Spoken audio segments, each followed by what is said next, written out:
Staring at the divorce agreement drafted by the lawyer at Michael's request on the table, I widened my eyes. Is he really that eager to get a divorce? It seems he doesn't like me that much. He must think I'm childish, unreasonable, and immature, only causing him trouble. Tears streamed down my face.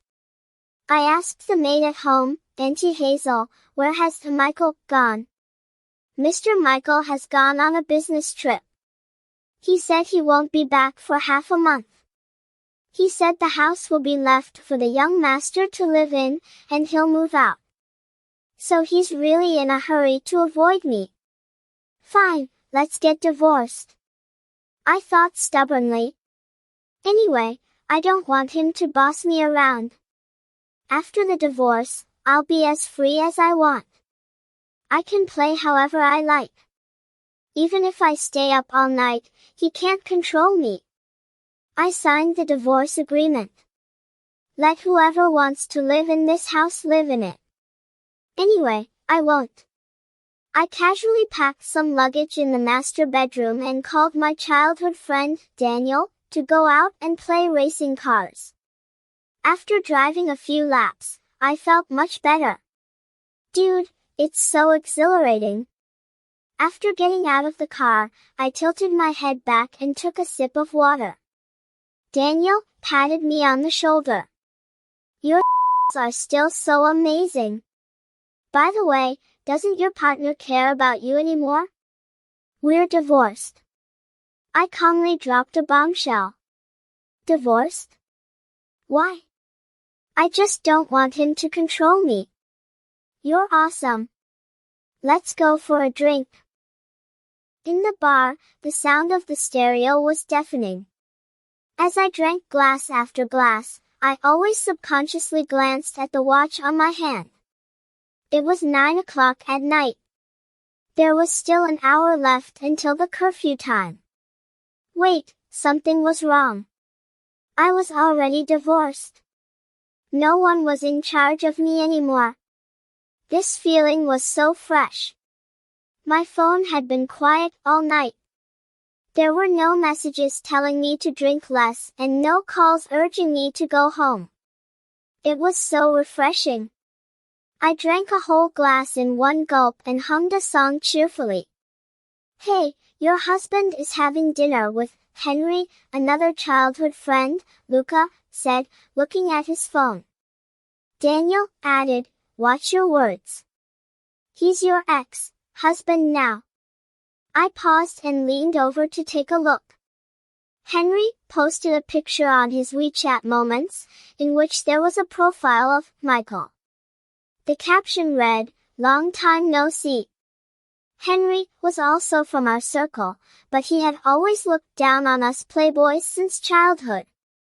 We also looked down on him. He was not only an illegitimate child but also pretended to be high-minded. After graduating from high school, he went abroad and was said to have studied art. It was rumored in the circle that Michael had a crush on him before marrying me. But due to the opposition of the elders in the family, who thought the Wan family was not worthy of the Guan family, he married me, who was well matched in social status. Looking at the photo, I was immediately filled with rage. He couldn't wait to find his true love right after the divorce. What, have I been standing in the way of this fated couple for the past 2 years? That scumbag, Michael. He even said he liked me. It was all a lie. My heart aches and my chest feels tight. While drinking my sorrows away, I looked at the profile photo of Michael in my WeChat Moments. Another 20 minutes passed, and I subconsciously glanced at my watch again. It's 9:30. Habit is really a terrible thing. Especially since this watch on my hand was a gift from Michael. Out of sight, out of mind. I took it off and gave it to the waiter who came to serve the drinks. The waiter looked at the precious watch in disbelief and dared not accept it. Daniel shouted at the top of his voice, just take it when it's offered to you. Our Oliver is in a good mood today. Come on, let's toast to Oliver regaining singlehood and freedom. Congratulations to Oliver. Amid the friends' enthusiastic cheers, I drank glass after glass. Before I got completely drunk, I edited a WeChat moment. It's so nice to be alone. It's so nice to feel unrestrained. The feeling of a hangover is terrible. I remember when we first got married, Michael didn't really keep tabs on me. Every time I came home drunk, he would cook me a hangover soup. At that time, we didn't know each other well and disliked each other. In his eyes, I was a good, for-nothing playboy. In my heart, he was just a dull and boring old man. We got married under the pressure from our families. Feelings developed during our daily coexistence. At the beginning, we slept in separate rooms. One midnight, it suddenly started to pour outside, and thunder came as expected. I was kidnapped when I was a child and was forced to stay in a container for 3 days and 3 nights. During those 3 days, there was a violent storm outside with lightning and thunder. Since then, I've been very afraid of the dark and thunder. Helplessly, I hugged my pillow and knocked on Michael's door. He was woken up by me but showed no annoyance at all and let me sleep with him. When another thunder roared outside and I trembled all over in fear. Michael held my hand tightly and said softly, "Don't be afraid. I'm here." My nervous heart miraculously calmed down. I moved a little closer to him and pressed my body tightly against his. When I woke up the next day, I was lying in Michael's arms with my arms tightly around his waist. The morning reaction when our bodies touched made me blush and my heart race. I looked at Michael's handsome sleeping profile, and my heart suddenly started to beat faster. I thought to myself, it turns out you're not that annoying after all. Before going to bed the next night, Michael poured me a glass of hot milk. The weather forecast says there will be another heavy rain tonight. Oh? Then what should I do? I was a bit panicked. Sometimes I'm quite annoyed by this weakness of mine. Usually, I'm not afraid of anything, but I'm actually scared of thunder. But I can't overcome it. Just like yesterday, I'll sleep with you. I happily agreed. This heavy rain lasted for a week. I slept with Michael for a week. Strangely enough, when I went back to my own room to sleep, I just couldn't fall asleep. I didn't believe in it. Once again, I took my pillow and knocked on Michael's door. Unexpectedly, as soon as I lay beside Michael, I fell into a deep sleep within a few minutes. I was very annoyed. Who would have thought that when we were having breakfast the next day, Michael said, "Let's sleep together from now on." Huh? I paused in the act of drinking milk. Michael very naturally reached out and took a tissue to wipe the milk stain off the corner of my mouth. Anyway, we're husband and wife. Isn't it only natural for us to sleep together? It made sense. Being coy isn't my style. Anyway, he has someone he likes, yet he's still willing to sleep with me. I don't have a crush on anyone. So, if sleeping together can ensure a good sleep, why not? It's not me who's at a loss. Why not do it then? The relationship between me and Michael has undergone a subtle change. When I cause trouble outside, he'll help me solve it. When I'm bullied, he'll stand up for me. When I catch a cold, he'll stay by my side all the time. I'm becoming more and more dependent on him. When he's being made things difficult by the company directors, I'll teach those old men a lesson for him. When he has trouble sleeping, I'll chat with him. Once I got drunk, and he came to pick me up at the entrance of the club. That was the first time he showed his displeasure. He thought I'd played too late. Instead of getting angry, I was quite happy. Him caring about me means he's starting to care about me. When we got home, I clung to him and then, emboldened by the alcohol, kissed him. That was my first kiss. I kissed him clumsily and recklessly.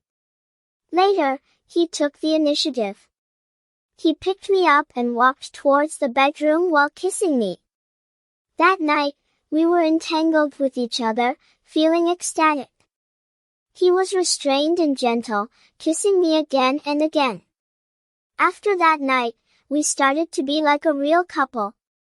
When he was on a business trip for a week, I missed him like crazy. In the middle of the night, I drove alone to the city where he was. When he saw me, he first scolded me for being reckless. I pretended to be pitiful and said that my hands were sore after driving for 3 hours. He massaged my hands and then held me in his arms and kissed me tenderly. Most of the time, he calls me Oliver, and sometimes he calls me baby. That's just the way I am. When we first confessed our feelings for each other, I was more restrained and willing to be under his control. As time passed, I felt like I had no freedom. I'm already 22 years old. Why should I be supervised in everything I do? Does he treat me like a child? I felt so embarrassed in front of my friends. I started to throw tantrums. I knew he doted on me and wouldn't be angry with me. I began to act recklessly. There was also a very important reason. I accidentally saw the painting and love letter that Henry gave him in his study. His friends didn't really like me either. They all thought that Michael wouldn't like someone like me. He treats him like a child. Spoiling him is just for show. After all, their family's company needs the Duan family's help. I often heard things like this. I didn't dare to ask Michael for confirmation. After all, when I thought about it carefully, there really wasn't anything about me that he would like. I became more and more unreasonable, trying to attract more of his attention. I didn't want to divorce him. But he seemed eager to do so. The day after I mentioned divorce, he had already signed the divorce agreement. After the divorce, I lived a free life. At first, I really enjoyed the taste of freedom. But after a few days, I always felt that something was off. When I went to the bar, I would still subconsciously take out my phone to check the time. When I went skiing, I wouldn't do dangerous sports. After a hangover, there was no one to show concern. The days when no one was in charge didn't seem that great either. I became listless. At first, I thought it was just a matter of habit. I had lived with Michael for 2 years, and it was always hard to get used to the sudden separation. But I suffered from insomnia. As soon as I closed my eyes, I could see Michael's face. What is he doing now? Is he still on a business trip? Is he with Henry? Countless questions haunted me. I forced myself not to think about him, but his image would uncontrollably pop up in my mind. All sorts of strange feelings indicated that I wanted to see Michael. Coincidentally, Grandpa's 80th birthday will be held this Friday. The family doesn't know about our divorce yet. I have enough reasons to see Michael. I nervously called him. His voice was neither warm nor cold. Hello? Grandpa turns 80 this Friday. I'll go. We were silent on the phone for half a minute, and neither of us hung up. Just as I was about to say something, Michael spoke. Grandpa isn't in good health. Don't let him know about our divorce for now. Then we'll act like we used to at that time. Okay. goodbye. Before I could say a word, Michael hung up the phone. I stared blankly at the phone screen for a long time. I thought to myself, does he dislike talking to me so much? On the day of Grandpa's 80th birthday, I saw Michael. It was only when I really saw him that I realized how much I missed him. In front of our relatives, we still had to act like a loving couple. He held my hand and greeted the guests at the door with Grandpa. Grandpa looked at our joined hands and said with a beaming smile, "Michael, thanks to you for keeping an eye on Oliver. He's become much more steady now." I thought to myself that this was bad. Why did Grandpa have to bring up such an awkward topic?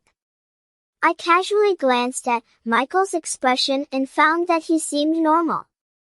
Grandpa, Oliver, has always been well behaved. Just as we were chatting, an unexpected guest suddenly appeared at the door, Henry. "Grandpa Andrew, may your happiness be as boundless as the eastern sea and your life as long as the southern mountains." Has he returned to the country? I instinctively looked at Michael and found that he was also looking at Henry.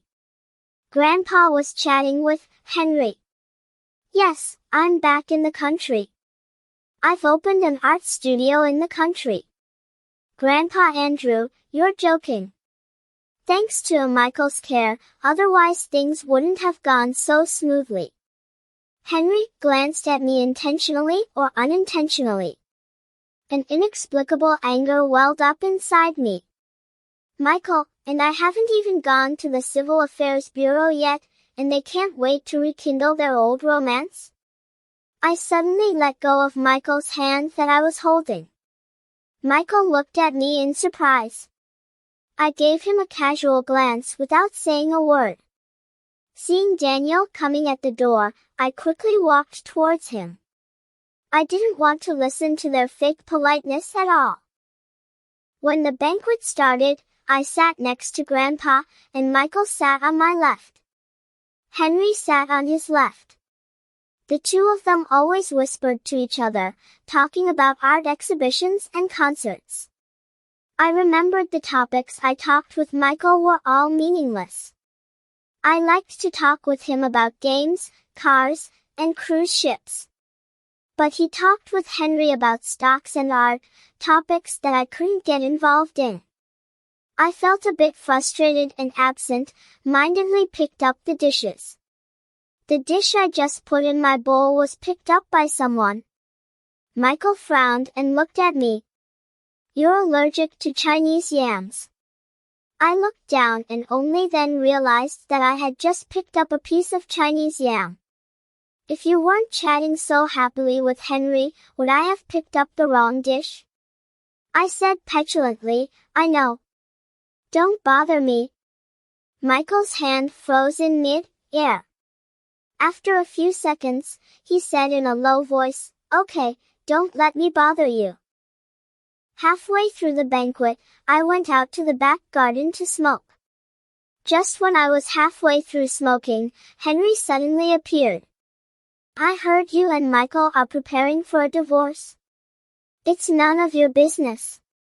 I didn't even look at him. Henry gave me a disgusted look.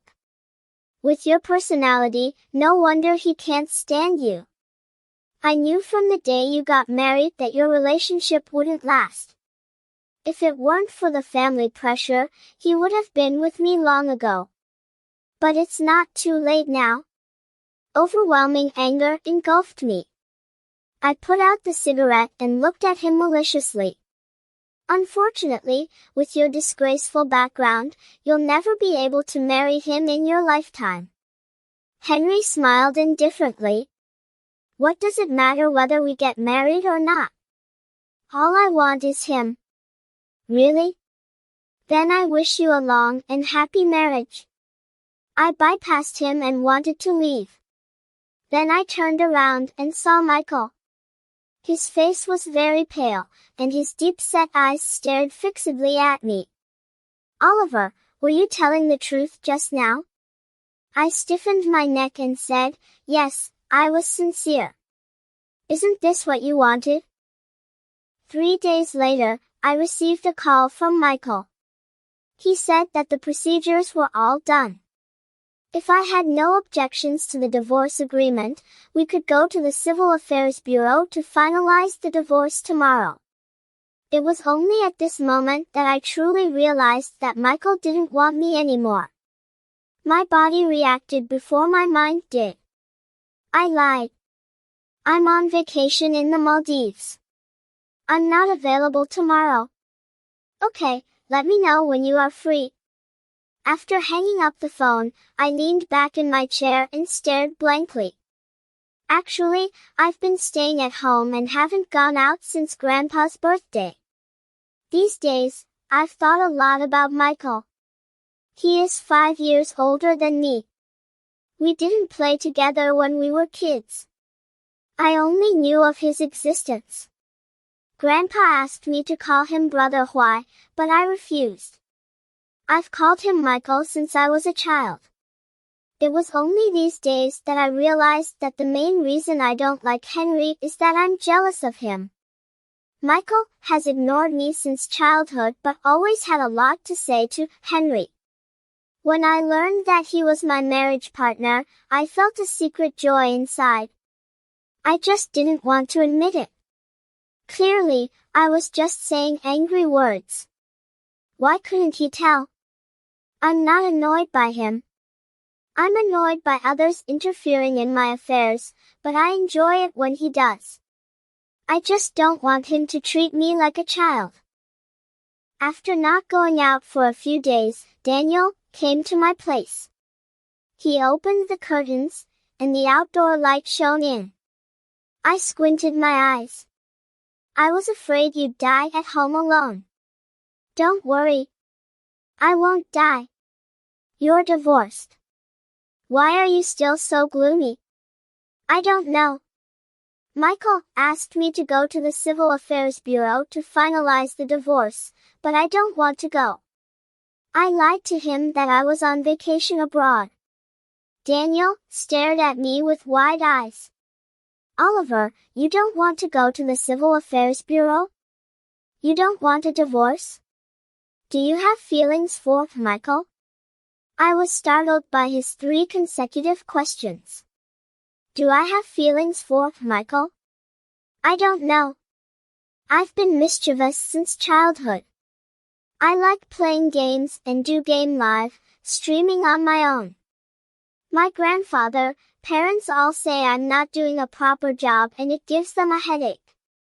But I've never been in a puppy love. My childhood friends are very open-minded. They've had one partner after another. I've even been teased by them.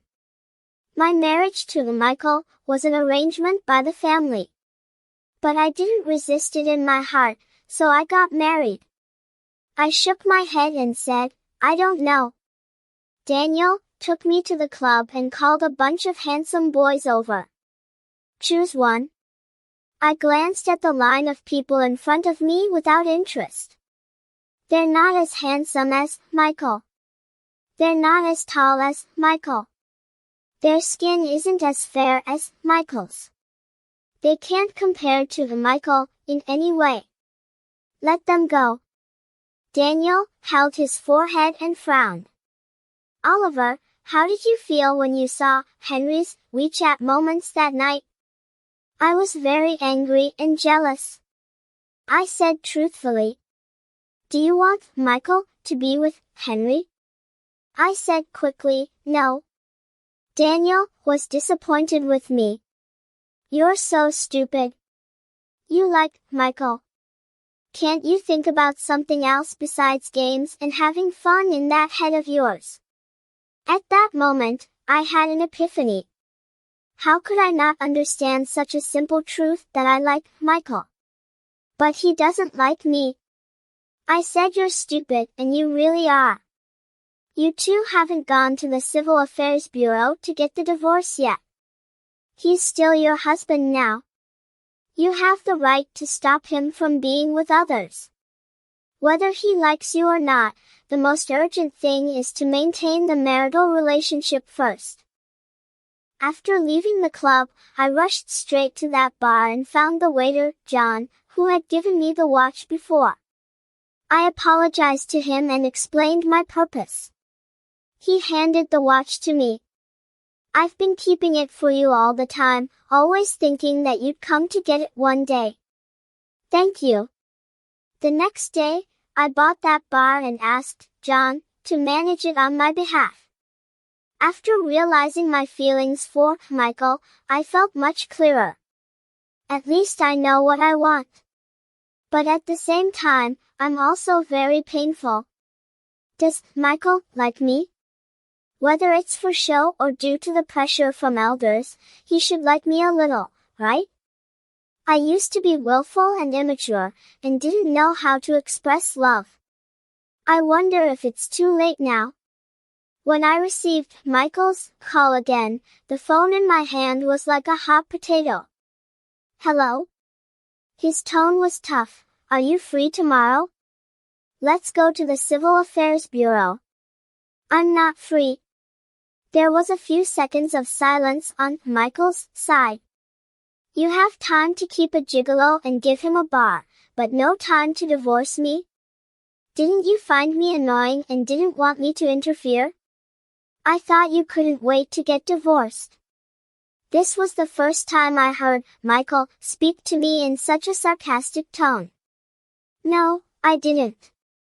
I quickly denied it. Michael, I didn't keep him. Who's spreading such rumors? Michael asked again. Then when will you be free? Next week. My hand has been hurting lately. Michael's tone softened a bit. Is your old problem acting up again? I developed this old problem of hand pain from live streaming games. Every time it hurt, Michael would always rub it for me. Thinking of this, my heart ached. Michael, Michael, isn't it ready yet? The dishes are all on the table. My voice overlapped with Henry's voice on the receiver. The words, I miss you, got stuck in my throat. Michael walked a little further away, and the environment became quiet. What did you just say? Nothing. I'm hanging up. Actually, I really want to ask clearly. But I don't have the courage. I'm afraid of hearing the answer I don't want to hear. Taking advantage of Michael's working hours, I quietly went back to our wedding room. In the master bedroom, there were almost no changes except that there were fewer clothes in the wardrobe. I took one of Michael's home clothes and put it in the suitcase. I've been having serious insomnia and a terrible headache during this time. I think if I hug one of Michael's close-fitting clothes to sleep, it might get better. When I walked out of the villa gate, I ran into Michael and Henry head-on. I cursed my bad luck secretly and hid the bag with Michael's clothes behind me. Come back to get something? Michael asked me actively. I didn't leave immediately. I followed Michael and Henry back into the house. I'm going to see what Michael brought Henry home for. As soon as we entered the house, Michael went into the study on the second floor. Henry and I were in the living room on the first floor. Aren't you leaving after packing your things? Henry asked. I rolled my eyes. It's none of your business. This is our home. I'm actually curious. What are you doing here? You and Michael are already divorced. Is this still your home? Henry retorted. Whether we're divorced or not, this isn't your home either. Besides, we haven't gone through the divorce procedures yet. He's still my husband now. You follow him around every day. Don't you have any shame? Henry's face flushed red. Your divorce is just a matter of time. I won't. I'll just drag it out and not get divorced. Henry pointed at me and said, "You." Then I heard Michael coming downstairs. He handed the painting that was placed in the study to Henry. "Oliver, Henry just came today to pick up the painting he entrusted me to keep." So the painting wasn't a gift from Henry. He just asked Michael to keep it for him. Henry has a house in this city. Why did he specifically ask Michael to keep a painting for him? I suspect he did it on purpose to disgust me. The hateful thing is that I really was disgusted by him. Michael asked Henry to leave first. "Henry, you go first. I have something to talk to Oliver about."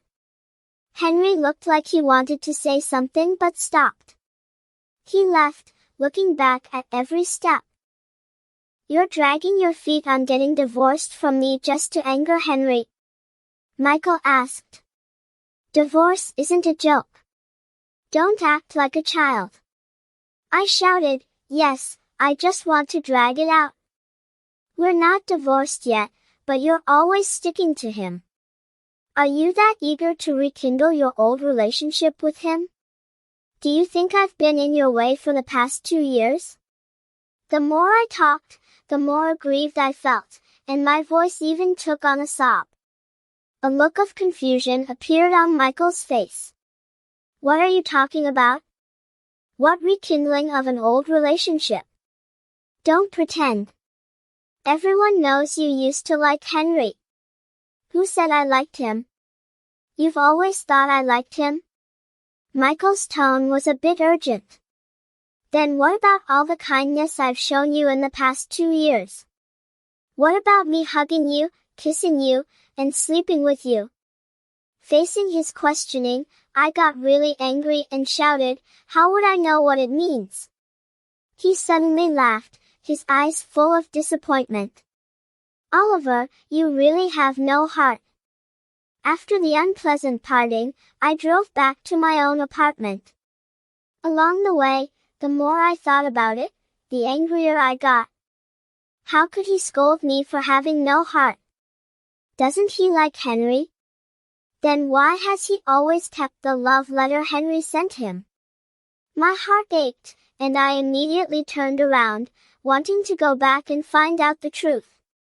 While crossing the green light intersection, a man on an electric bike was speeding and rushed straight towards my car. In order to avoid him and not hit the vehicles beside me, I made a sharp turn and crashed into a pillar. When I woke up again, I smelled the familiar odor of medical disinfectant. After being found in the container as a child, I stayed in the hospital for a long time. Since then, I've been familiar with the smell of the hospital. My head ached badly. My hand was held tightly by someone with both hands, and it felt very warm. I heard Michael's anxious voice. "Oliver, you're awake. How are you feeling?" There were many people in the ward. My grandfather, my parents, and Michael's parents were all there. They all bombarded me with their concerns. I patiently replied to each of them one by one. Finally, I turned my gaze towards Michael. He had heavy dark circles under his eyes and looked haggard. I smiled at him and said, "I'm okay." He hugged me tightly, resting his chin on my shoulder as if he wanted to merge me into his body. "Oliver, Michael has been by your side these 2 days without leaving for a moment and hardly slept."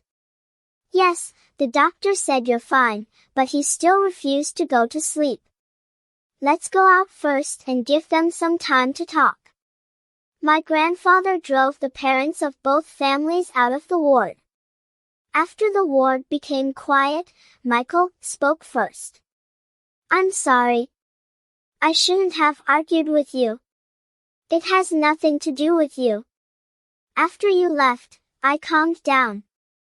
I wanted to call you to clarify that Henry and I have always been just ordinary friends. The day he posted a WeChat moment about having dinner with me, his mother was also there. I happened to be in Paris. She invited me to have dinner with them. But I couldn't get through to you. When I saw you unconscious, I wished it was me who had the accident. I quickly covered his mouth. You're not allowed to say that. I just swerved to avoid an electric bike. I gently squeezed his fingers in a soothing gesture. There was still a heart-to-heart talk missing between me and Michael. After coming back from the brink of death, I realized that it wasn't that hard to express love. At worst, I'll be rejected. Anyway, we're not divorced yet. I'll never sign the papers. Michael can't do anything to me. Daniel said I should act like a scoundrel. I was still thinking about how to start the conversation. Michael spoke first. Oliver, did you take one of my clothes from the villa that day? Michael's voice was soft, with a hint of caution. I nodded. I couldn't sleep. I thought smelling the scent of you on the clothes might help. Michael, let's not get divorced, okay? I spoke out of turn that day. I didn't think you were annoying. Really, I didn't. Michael asked softly, why don't you want a divorce? Is it because you're used to living with me? I'm boring and always nagging at you. Didn't you post on your moments that it felt good not to be nagged at? I retorted, I said that out of anger. I was really angry when I saw Henry's post about you having dinner together that day. Also, I don't want a divorce just because I'm used to it. Michael lifted my chin, looked me straight in the eye, and asked gently, if it's not because of habit, then, because of what? Because I like you. Michael took a deep breath and looked at me with a flickering look in his eyes. I know you think I'm childish. Don't worry. I'll restrain myself. I'll definitely end the live broadcast before 10 o'clock from now on. I'll also come home early when I go out for a drink. I'll tell my family that I'll go to work at the company. Michael, don't rush to reject me, okay? If someone had told me before that I would confess my love to someone in such a humble tone, I would never have believed it even if I were beaten to death. But now I've not only said it, but also feel completely at ease. Michael's eyes were very red, and his look at me was extremely intense. Baby, are you stupid? I was full of question marks. Did he reject me or accept me? However, Michael hasn't called me baby for a long time. I'm really useless. My nose started to ache and my eyes welled up with tears. I won't hold hands, hug, kiss or sleep with someone I don't like. I stood there stiffly, looking at Michael in disbelief. Is the Michael saying that he likes me? Does he really like me? My mind was in a complete mess. I heard Michael say seriously, I like you as you are now, the real you. You don't have to change anything for me. I told you to do less live broadcasting just because I'm worried about your hand injury. I know you don't like managing the company. Just do what you like. And, most importantly, if I don't like someone, no one can force me to marry them. Baby, do you understand? I agreed to the divorce because I could bear the fact that you didn't like me for the time being, but I couldn't stand you being bored with me. Tears welled up in my eyes, and I reached up to wipe my face. It turns out that Michael has always liked me. He married me because he liked me. He really hid it well. You mean you married me because you liked me? Michael lowered his head and kissed the tears on my face. Oh, silly baby. I like you. And I was afraid of scaring you, so I could only wait for you to slowly fall in love with me. During this period, Michael also moved his office to the ward. I lazily leaned against the head of the bed, admiring Michael wearing glasses and working seriously by the window. After staring for a while, Michael looked up at me helplessly. "Oliver, if you keep staring at me, I can't focus on my work." I touched my nose guiltily and said, "My looking at you doesn't stop you from working. When you look at me, I can't concentrate on my work." I shrank down under the quilt and mumbled, "Then I won't look." Under the quilt, I heard footsteps approaching. Michael rubbed my head through the quilt, then pulled the quilt down and said amusingly, "Don't suffocate yourself. I've already asked for leave for you in the live streaming room." "Thank you." I poked my head out and blinked at him. He suddenly leaned over and kissed my forehead, then went to work by the window as if nothing had happened, leaving me all flustered. Some of my childhood friends came to the hospital to see me. Michael went out for a while. His phone on the cabinet rang. It was Henry calling. When he came back, I reminded him that someone had called him. He picked up the phone, glanced at it, then put it down again. Looking at me seriously, he said, "Oliver, can you tell me why you misunderstood that I liked Henry? I accidentally saw the love letter he wrote and that painting in the study. I always thought they were from him." Now it was Michael's turn to be stunned. "What love letter?" "In the drawer of the study. I've never kept such things in my study." "Then did it grow legs and fly there by itself?" Michael said seriously again, "Oliver, I've never received a love letter from anyone since I was a child." That was strange. Michael was also very confused and immediately called the domestic servant at home, asking Auntie Hazel to find that love letter from the study.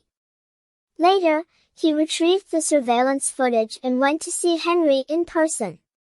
It turned out that when Henry put the painting there, he deliberately placed the love letter in the drawer. I don't know what they talked about. All I know is that Michael deleted all of Henry's contact information. The next day, Henry came to the hospital to apologize to me in person. I didn't give him a good look.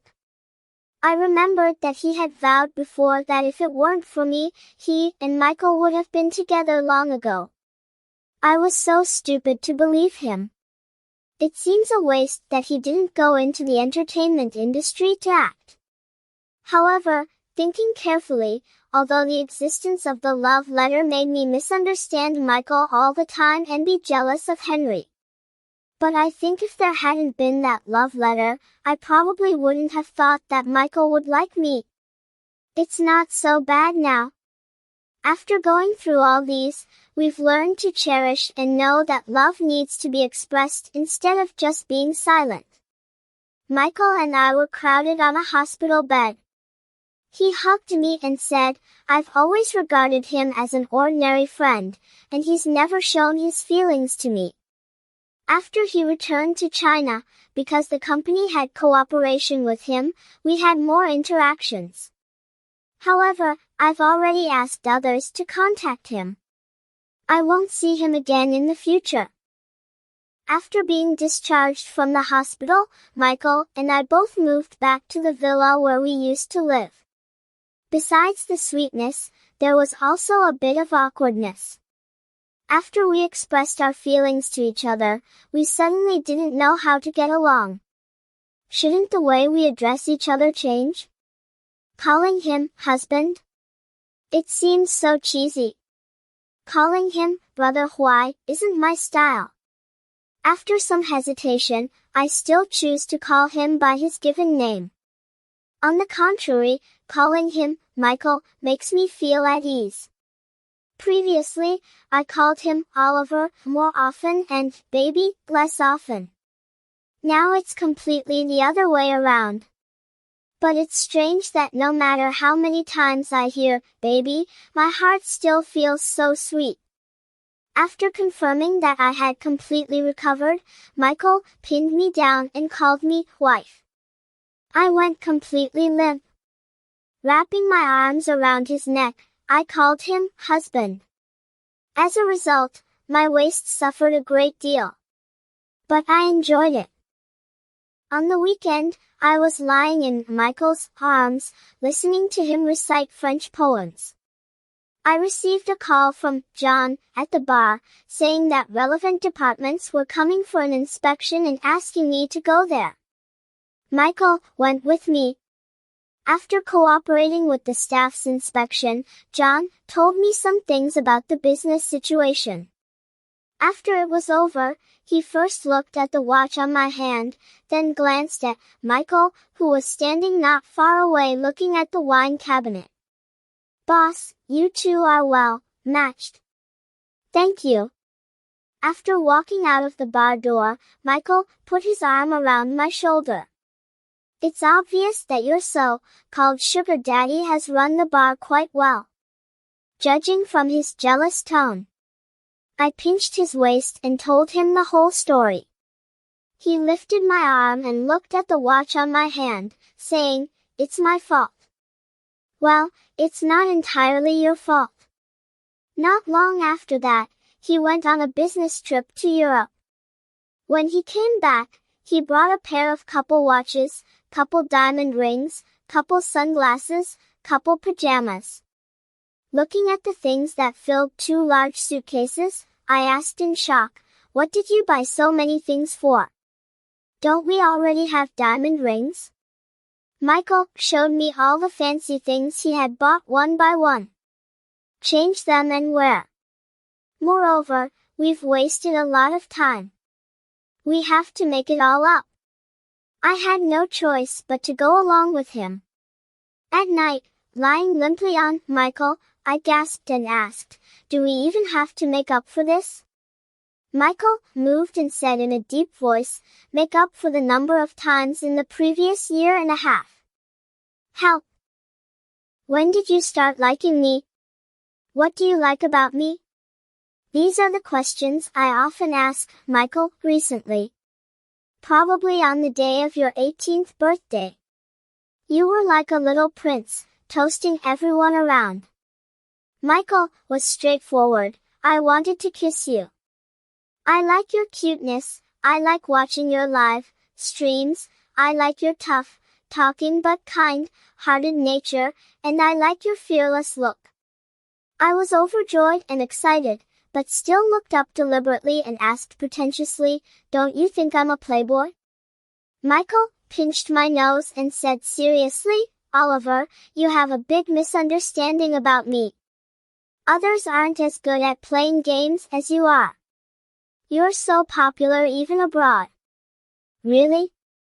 My wife is really amazing. I took Michael to meet my childhood friends. I didn't like to bring him to gatherings before. I thought he didn't like such occasions and looked down on us. And he also thought I didn't want to introduce him to my friends.